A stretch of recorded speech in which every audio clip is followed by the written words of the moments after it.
इन 3 महिलाओं को तुलसी को जल भूल से भी नहीं चढ़ाना चाहिए दोस्तों। एक बार देवी सत्यभामा भगवान श्री कृष्ण के पास आईं और उनसे विनम्रता से पूछने लगीं, हे प्रभु, आपने पहले मुझे तुलसी को जल चढ़ाने और उसके पास दीपक जलाने का महत्व बताया था, किंतु आज मैं आपसे यह जानने के उद्देश्य से आई हूं कि तुलसी को जल चढ़ाने के नियम क्या हैं, किस प्रकार की महिलाएं तुलसी को जल चढ़ा सकती हैं और कौन सी महिलाएं नहीं चढ़ा सकती। कृपया इस विषय में मेरा मार्गदर्शन करें। भगवान श्री कृष्ण ने देवी सत्यभामा के प्रश्न को सराहते हुए कहा, हे सत्यभामा, तुमने बहुत ही महत्वपूर्ण प्रश्न पूछा है। तुलसी को जल चढ़ाने के कुछ विशिष्ट नियम होते हैं और उन नियमों का पालन करने पर ही इसका सही लाभ मिलता है। यदि कोई इन नियमों का पालन नहीं करता तो उसे पुण्य के स्थान पर पाप मिलता है। इसके विपरीत देवी लक्ष्मी ऐसे व्यक्ति के घर को छोड़कर चली जाती हैं। आज मैं तुम्हें 3 प्रकार की स्त्रियों के बारे में बताऊंगा जिन्हें तुलसी को जल नहीं चढ़ाना चाहिए। इन स्त्रियों द्वारा तुलसी को जल चढ़ाने से शुभ फल प्राप्त नहीं होता, बल्कि इसके विपरीत उन्हें पाप ही लगता है। किंतु हे देवी, इससे पहले कि मैं तुलसी को जल चढ़ाने के नियम बताऊं, तुम्हें सुनंदा की प्राचीन कथा सुनाता हूं। इस कथा को सुनने से 100 वर्षों तक तुलसी को जल देने का पुण्य प्राप्त होता है और जो इसे सुनता है उसके कष्ट दूर हो जाते हैं। सत्यभामा ने यह सुनकर कहा, हे स्वामी, आपके मुख से इस कथा को सुनना सौभाग्य की बात है। कृपया मुझे इस कथा का पूरा वर्णन करें, मैं इसे बड़े ध्यान से सुनूंगी। फिर भगवान श्री कृष्ण देवी सत्यभामा को सुनंदा की कहानी सुनाने लगे। उन्होंने कहा, हे सत्यभामा, एक समय की बात है। दक्षिण देश में एक बहुत ही सुंदर नगरी थी जिसमें सुदेव नाम का एक विद्वान ब्राह्मण निवास करता था। वह वेदों और शास्त्रों का ज्ञाता था और धार्मिक कर्तव्यों में निपुण था। उसी नगर के पास एक और नगर था जहां ध्यान नाम का एक अन्य विद्वान ब्राह्मण रहता था। ध्यान के पास एक सुंदर गुणवान बेटी थी जिसका नाम सुनंदा था। ध्यान ने अपनी पुत्री को बड़े लाड़ प्यार से पाला और उसे हर प्रकार की शिक्षा दी। जब सुनंदा विवाह योग्य हो गई तो ध्यान अपनी पत्नी से कहने लगे, अब समय आ गया है कि हमारी बेटी का विवाह कर दिया जाए। ध्यान की पत्नी ने कहा, हे स्वामी, मुझे एक उपयुक्त वर याद आ रहा है। वह एक विद्वान और धार्मिक ब्राह्मण है जिसका नाम सुदेव है। मैं सोचती हूं कि हमारी पुत्री का विवाह उसी के साथ करा दिया जाए। सुदेव के साथ विवाह कर सुनंदा सुखी जीवन व्यतीत करेगी। ध्यान ने भी सुदेव के बारे में बहुत सुन रखा था, तो उसने अपनी पत्नी की बात मान ली और अगले ही दिन सुदेव के पास विवाह का प्रस्ताव लेकर गए। जब ध्यान सुदेव के घर पहुंचे तो उन्होंने देखा कि सुदेव अपने माता पिता की सेवा में तल्लीन है। सुदेव का यह आदर भाव देख ध्यान बहुत प्रभावित हुए। उन्होंने सुदेव के घर की पवित्रता और सजावट को देखा, जहां तुलसी का पौधा हरे भरे स्वरूप में विराजमान था और घर के भीतर भगवान विष्णु की प्रतिमा रखी थी। यह सब देखकर ध्यान का मन और भी प्रसन्न हो गया और उन्हें विश्वास हो गया कि सुदेव उनकी पुत्री के लिए उपयुक्त वर हैं। तब ध्यान ने सुदेव से कहा, हे विप्रवर, मैं आज आपके पास अपनी पुत्री का विवाह प्रस्ताव लेकर आया हूं। मैंने आपके समान गुणवान वर कहीं और नहीं देखा। सुदेव के माता पिता यह सुनकर बहुत प्रसन्न हुए और उन्होंने सुदेव को विवाह के लिए मनाया। सुदेव भी विवाह के लिए तैयार हो गए और विवाह का मुहूर्त तय करके एक पवित्र स्थान पर सुदेव और सुनंदा का विवाह संपन्न हुआ। सुनंदा के रूप और गुणों से सुदेव बेहद प्रसन्न थे। विवाह के बाद सुनंदा अपने पति और सास ससुर की सेवा में लगी रहती थी। उसकी मधुर वाणी और अच्छे कार्यों से वह सभी के दिलों को जीत लेती थी। सास ससुर भी सुनंदा के कार्यों से बहुत संतुष्ट रहते थे। रोज सुबह वह अपने पति से पहले उठकर आंगन की साफ सफाई करती, फिर स्नान करके तुलसी को जल चढ़ाती और भगवान विष्णु एवं मां लक्ष्मी की पूजा करती। उसके बाद वह भोग तैयार करती और उसमें तुलसी के पत्ते डालकर भगवान को अर्पित करती। भगवान को भोग लगाकर अपने पति को भोजन कराकर ही वह स्वयं भोजन करती थी। सुनंदा के ससुराल में उसकी यह दिनचर्या और सेवा भाव देखकर हर कोई उसकी प्रशंसा करता। उसका जीवन संपूर्ण सादगी और भक्ति से भरा हुआ था। उसके आचरण और भक्ति भाव ने उसके घर के वातावरण को भी पवित्र बना दिया था। भगवान श्री कृष्ण ने सत्यभामा को यह कथा सुनाते हुए कहा, हे सत्यभामा, सुनंदा जैसी पतिव्रता स्त्रियों के कारण ही घर में सुख शांति और समृद्धि बनी रहती है। जो स्त्रियां नियम पूर्वक तुलसी को जल चढ़ाती हैं और पूजा करती हैं, उनके घर में देवी लक्ष्मी का वास होता है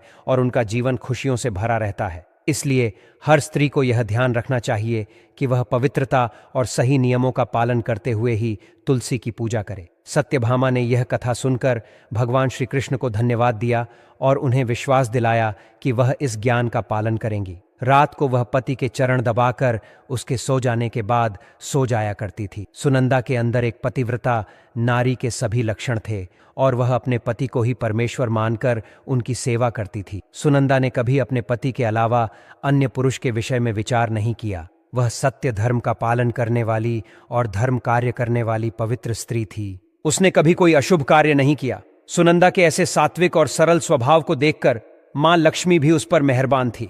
मां लक्ष्मी स्वयं चलकर उसके घर में आकर निवास करने लगी, जिससे सुनंदा के जीवन में सुख समृद्धि और भी अधिक बढ़ गई। भगवान श्री कृष्ण कहते हैं, हे देवी सत्यभामा, देवी लक्ष्मी उन्हीं स्त्रियों पर अपनी कृपा दृष्टि बनाए रखती है जो पतिव्रता होती है और जो सत्य धर्म का पालन करती है।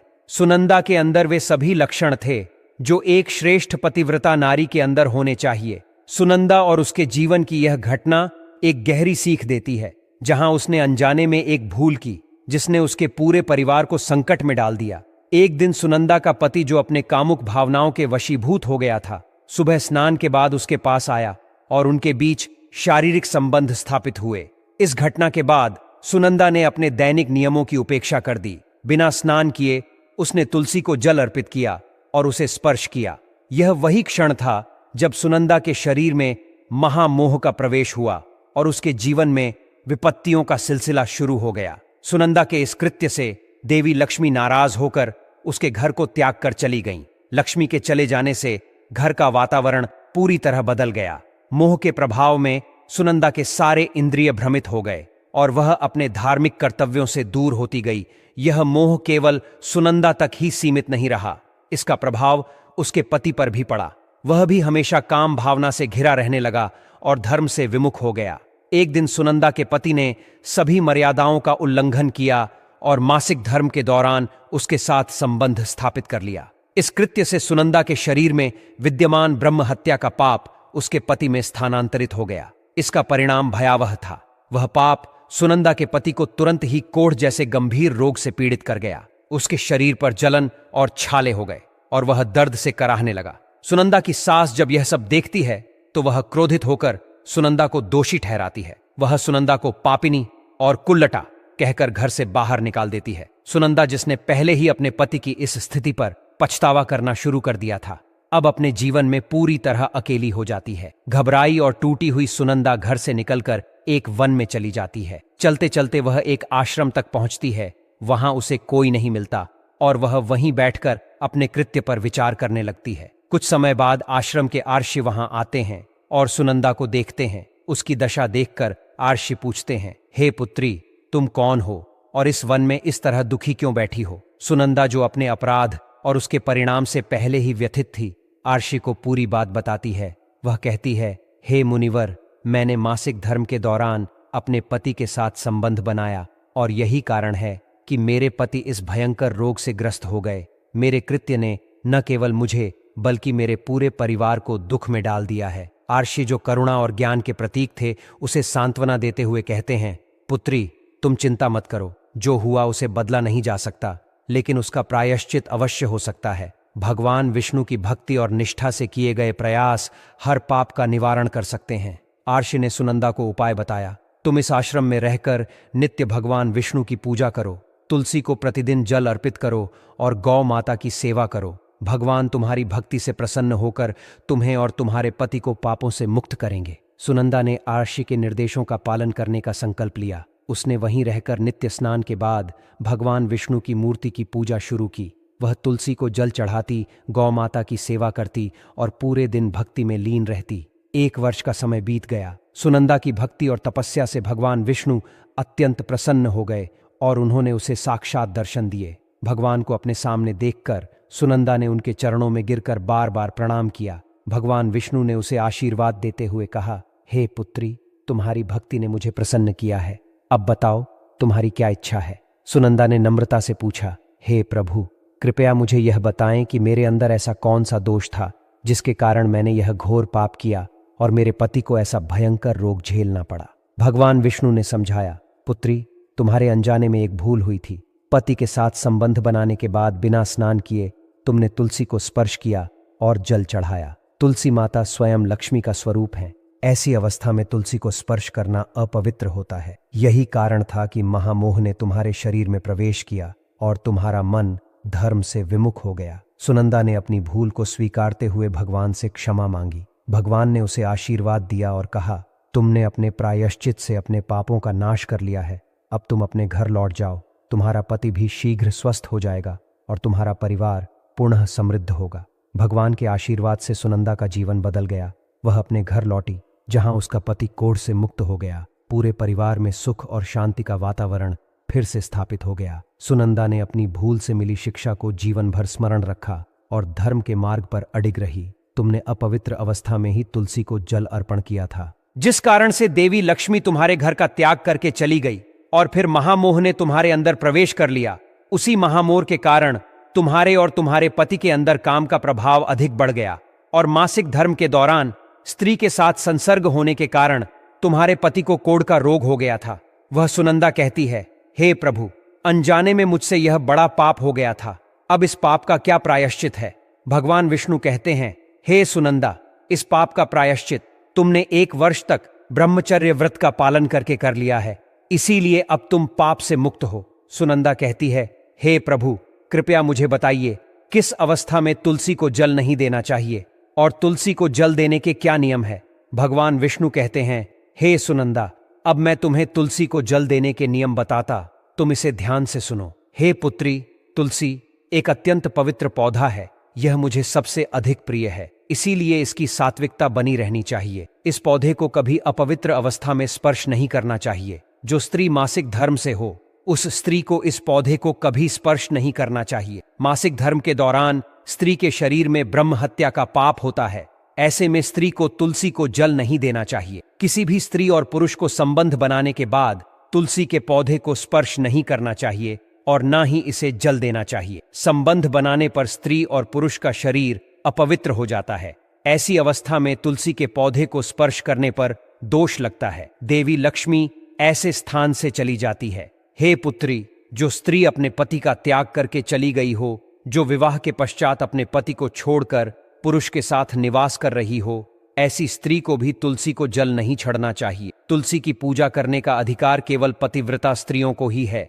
जो स्त्री असती होती है, उसे तुलसी को जल नहीं चढ़ाना चाहिए। हे सुनंदा, अब मैंने तुम्हें तुलसी को जल देने के संबंध में महत्वपूर्ण नियम बताए हैं, तुम इसे ध्यान में रखो। तब सुनंदा कहती है, हे प्रभु, मेरे पति कोढ़ के रोग से पीड़ित है, कृपा करके मेरे पति को रोग से मुक्त कीजिए। तब भगवान विष्णु कहते हैं, हे सुनंदा, तुमने इस तुलसी के वृक्ष की 1 वर्ष तक पूजा की है। यह अत्यंत पवित्र पौधा है। अब तुम इसके पत्ते ले जाकर अपने पति को खिला दो, वह रोग और पापों से मुक्त हो जाएगा। इतना कहकर भगवान विष्णु अंतर्ध्यान हो जाते हैं। यह सुनकर सुनंदा बहुत प्रसन्न हो जाती है और भगवान विष्णु को बारंबार प्रणाम करके धन्यवाद देती है। फिर सुनंदा उस तुलसी के पौधे के कुछ पत्ते तोड़कर घर पर जाती है और अपने कोढ़ी पति को खिला देती है। तुलसी के पत्ते खाते ही उसका पति एकदम से स्वस्थ हो जाता है और सुनंदा को गले से लगा लेता है। सुनंदा की सांस भी जब यह चमत्कार देखती है तो बड़ी प्रसन्न हो जाती है और फिर वे सभी प्रसन्नता से रहने लगते हैं। भगवान श्री कृष्ण कहते हैं, हे सत्यभामा, इसीलिए इन अवस्थाओं में स्त्रियों को तुलसी को जल नहीं चढ़ा चाहिए और ना ही तुलसी को स्पर्श करना चाहिए, अन्यथा इसके अशुभ परिणाम भोगने पड़ते हैं, जैसा सुनंदा के साथ हुआ था। दोस्तों, अब जानते हैं तुलसी के पौधे से जुड़े महत्वपूर्ण नियम। शास्त्रों के अनुसार सोमवार, बुधवार और रविवार का दिन तुलसी का पौधा लगाने के लिए बहुत शुभ होता है। ग्रहण काल के दौरान तुलसी का पौधा लगाना या उसे छूना बिल्कुल उचित नहीं माना जाता है। इस समय तुलसी अपवित्र मानी जाती है और इसे छूने से नकारात्मक प्रभाव हो सकते हैं। तुलसी का पौधा मिट्टी के गमले में लगाना सबसे उत्तम होता है और इसे घर के मुख्य द्वार के सामने सुंदर गमले में रखना चाहिए। तुलसी का गमला हमेशा जमीन पर या किसी ऊंची जगह पर रखा जाना चाहिए, लेकिन इसे कभी लटकाकर नहीं रखना चाहिए। इसके लिए अच्छी और शुद्ध मिट्टी का उपयोग करना चाहिए। अशुभ स्थानों जैसे शमशान नाली या शौचालय से ली गई मिट्टी का उपयोग तुलसी के गमले में नहीं करना चाहिए। तुलसी के पौधे को जमीन में लगाने की बजाय गमले में लगाना बेहतर होता है, क्योंकि जमीन में लगाने पर इसका आकार बहुत बड़ा हो सकता है। इससे पूजा करने में कठिनाई होती है। और कई बार लोग इसकी टहनियां तोड़ने लगते हैं। साथ ही जमीन में लगे तुलसी के पौधे को पशु नुकसान पहुंचा सकते हैं। तुलसी का पौधा लगाने के लिए उत्तर उत्तर पूर्व और पूर्व दिशा को सबसे शुभ माना गया है। विशेष रूप से उत्तर पूर्व दिशा में तुलसी लगाने से घर का वातावरण सकारात्मक बनता है और परिवार पर शुभ प्रभाव पड़ता है। तुलसी का पौधा आग्नेय कोण यानी दक्षिण पूर्व दिशा में नहीं लगाना चाहिए, क्योंकि इस दिशा में यह जल्दी सूख सकता है। तुलसी को कभी भी अंधकार में नहीं रखना चाहिए और शाम के समय इसके पास दीपक जलाना शुभ होता है। इसके अलावा तुलसी को चुनरी और हरे रंग की चूड़ियां बांधना चाहिए। तुलसी को सजीव मानते हुए इसे कभी अकेला नहीं छोड़ना चाहिए। तुलसी के पत्ते तोड़ते समय ध्यान रखना चाहिए कि धारदार वस्तु जैसे चाकू या कैंची का उपयोग न करें। तुलसी के पत्ते उंगलियों से ही तोड़ने चाहिए। टहनियां तोड़ना वर्जित है, क्योंकि यह अशुभ माना जाता है। पत्ते तोड़ते समय नाखूनों का भी उपयोग नहीं करना चाहिए, क्योंकि इससे स्त्री के सौभाग्य पर नकारात्मक प्रभाव पड़ सकता है। एकादशी के दिन तुलसी के पत्ते तोड़ना भी वर्जित है। इस दिन की आवश्यकता के लिए एक दिन पहले ही पत्ते